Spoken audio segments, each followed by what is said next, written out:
Smithills Hall is a Grade 1 listed manor house situated in Bolton, Greater Manchester, England. It has a long history including many ghostly occurrences. The hall was passed on to the Bolton family in 1485 and was home to them for almost 200 years. During the War of the Roses, John Bolton fought and died at the Battle of St Albans. In the Great Hall, a reputed psychic has reported seeing a strange-looking man and a woman, both of whom appeared to be in 15th century dress. The man appeared to be strong, whilst the woman seemed to be distressed.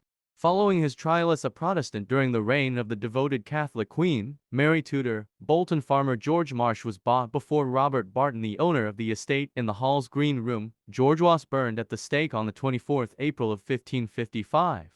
A visitor has related that, on a visit to Smithills as a child, he noticed a man at the top of the stairs to the green room. As a result, when the museum attendant announced to the visitor's family that it was locking up time, the visitor mentioned there was also a man upstairs.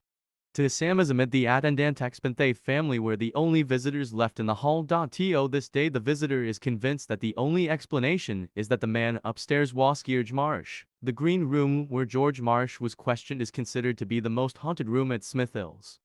There have also been unexplained encounters in the chapel. One day, one of the friends of Smithills Hall who was in the building before it was open to the public, entered the chapel and saw that there was someone already in there kneeling in prayer.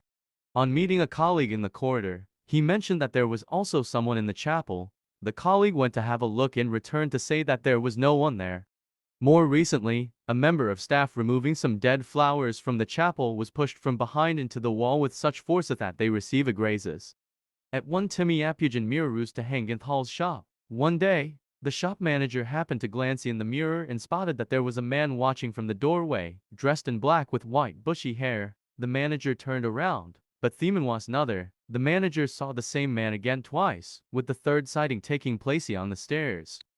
Was the man in black one of the Ainsworths, who inherited the house in 1870? In Colonel Ainsworth's room, when the hall is opened up in the mornings, the staff didn't have to set the glasses on the table back in their right place, as during the night they have somehow been moved or turned upside down.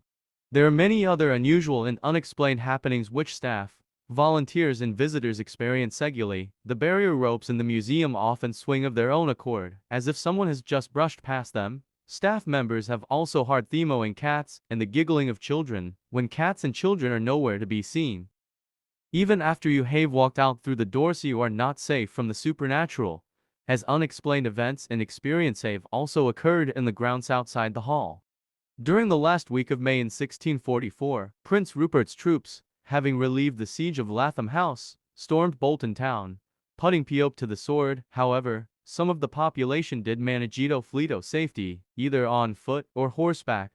A member of staff who worked at Hall when it was a residential home, later described how the sounds of horses passing the house were heard regularly, going on late into the night. However, when the noises were heard, anyone checking would see no sign of either horses or riders. The hall was a residential home between the 1930s and the 1990s. One summer a local theater company performed at the hall. On one occasion the director arrived early and was enjoying the evening sunshine when he heard the sound of footsteps coming across the gravel towards him. The director turned to find out what it was, but there was no one there.